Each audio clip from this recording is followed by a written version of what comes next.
Oh, it's 9:01 p.m. and we're expecting Mr. David White to join us shortly. David did have a gig earlier this afternoon, but he promised that he'd be here with us this evening, and I believe he's a man of his word. I'm sure he'll be with us momentarily. But I did want to let you guys know something about David. First of all, he hails from Brooklyn, New York. Okay, he let me read one of the blurbs about his CD Flashpoint. This was from a review of one of his recent performances. This is Jazz Inside New York magazine. It praises David's work, saying, "I have a bad feeling about this." Written by trombonist David White, was propelled by a snappy bass line and some first-class solo work by the composer. White put his big sound, solid technical and solid intonation to good use on all of the material throughout the performance. Now, while we're waiting for David, I think we'll go ahead and listen to this particular cut, "I Have a Bad Feeling."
All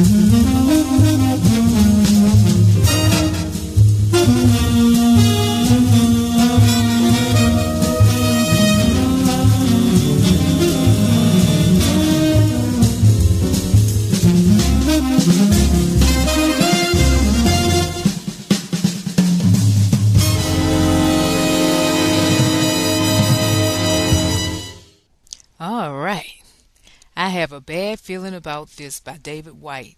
Now, one of the unique things I like about David's CD Flashpoint is in the liner, he has some information for you where he tells you a little bit about each song and, why or what he was thinking or what was happening when he composed that particular piece.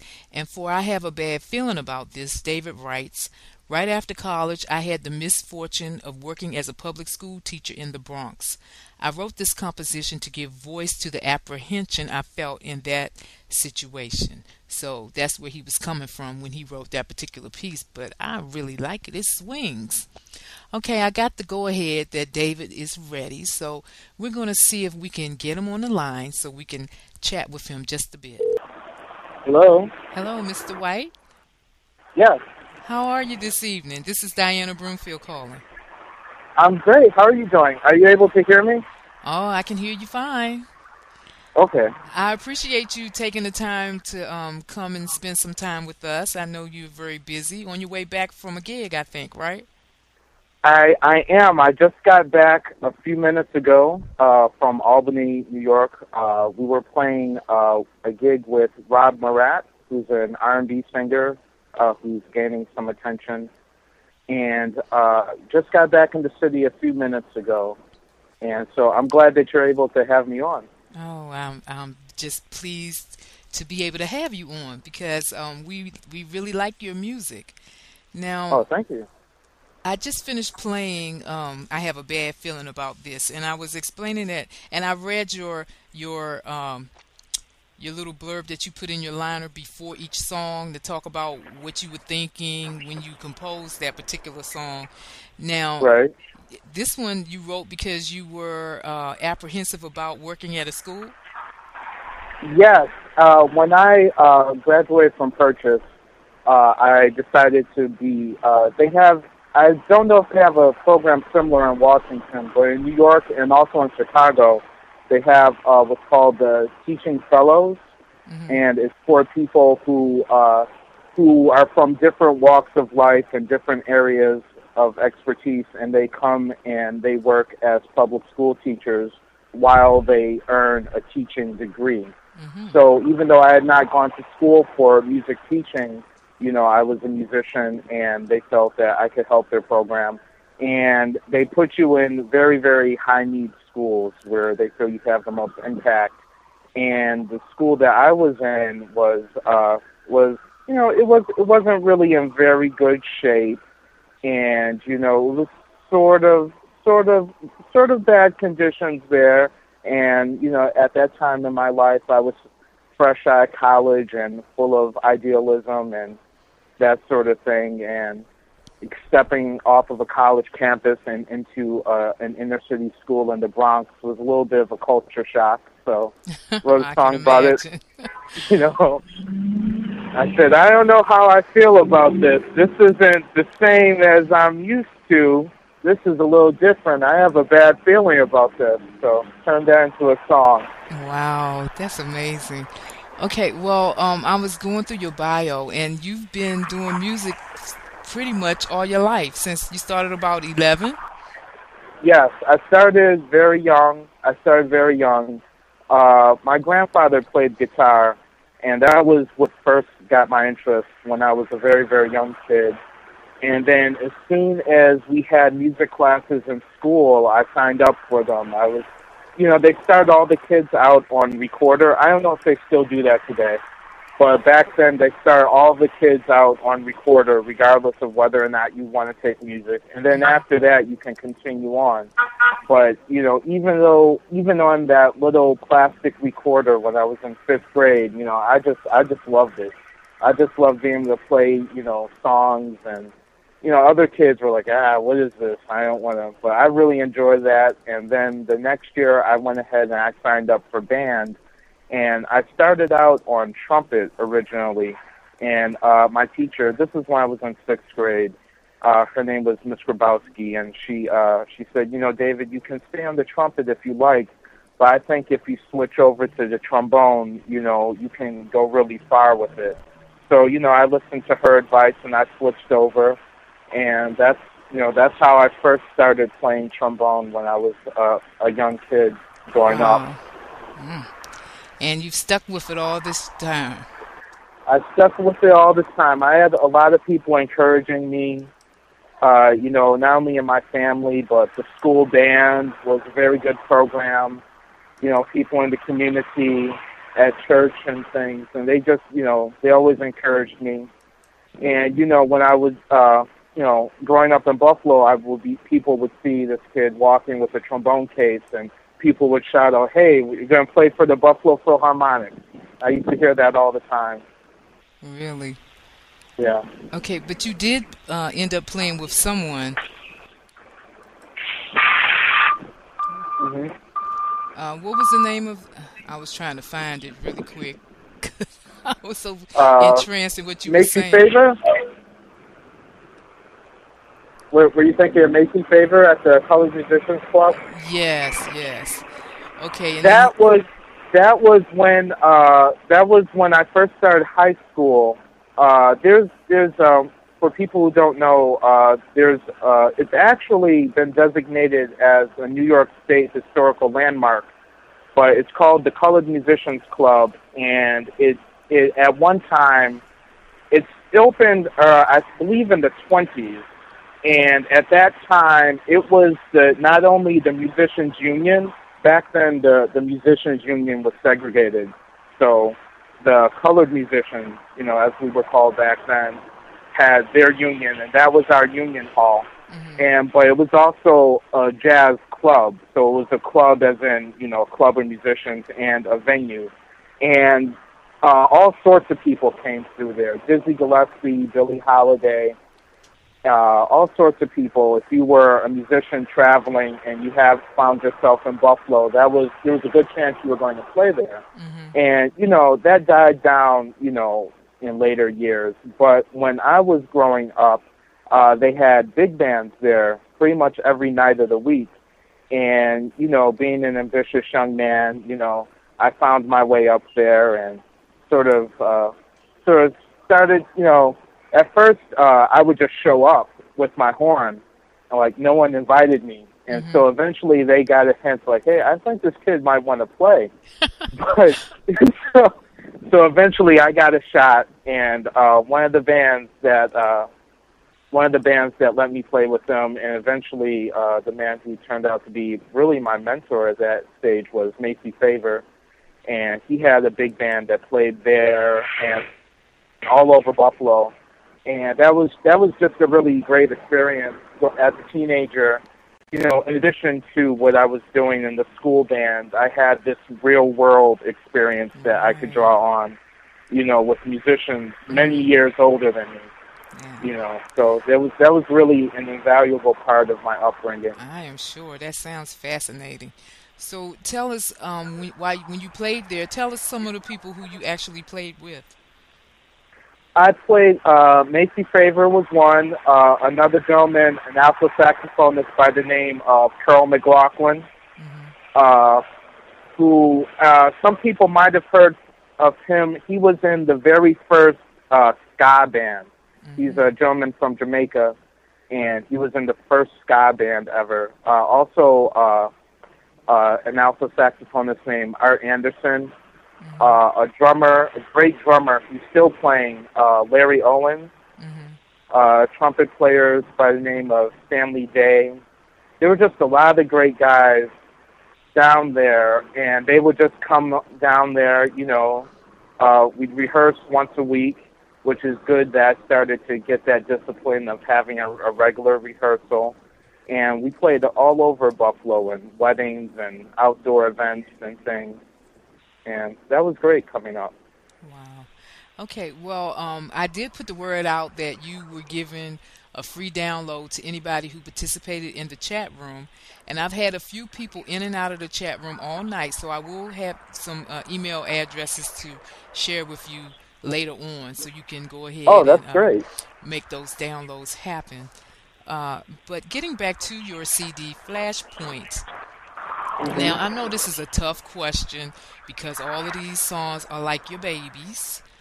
But do you have a favorite? I would say yes. I would have to say Love in the Blue Time is my favorite one off of there. Okay.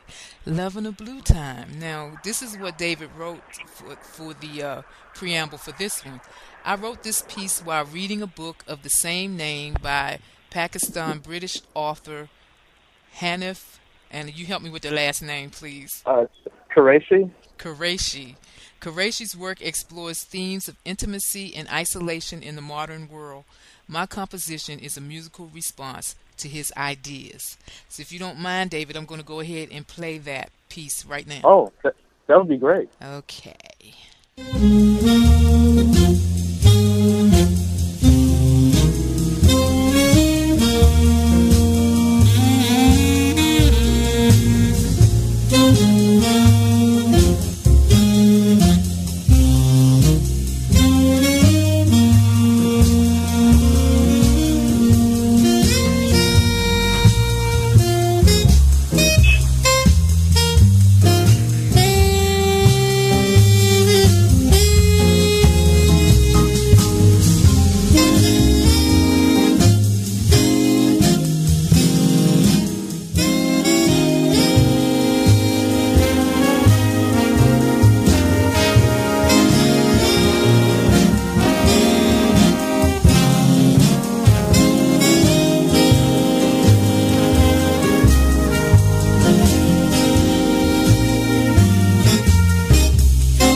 right, that was very nice. Thank you. So you have a 17-piece orchestra, Yes. and how long have you guys been playing together? Since the fall of 2007. Oh, okay. And your CD was just completed in January of this year. Right, right. We recorded it on the 29th of January, and we released it on June 1st of this year. Okay, cool. So it's fairly recently released. Yes, yes. Oh, okay. Ah. Well, I love the sound. It's jazz, but it still has that big band, vibe to it. And Yeah, that's what I was going for. I wanted it to be not a typical big band record and not a typical jazz record, but to really use both of those languages at the same time. Well, I think you succeeded. Thank you. Okay, yeah. Some of the I was reading the review that your music got by the Jazz Inside New York magazine.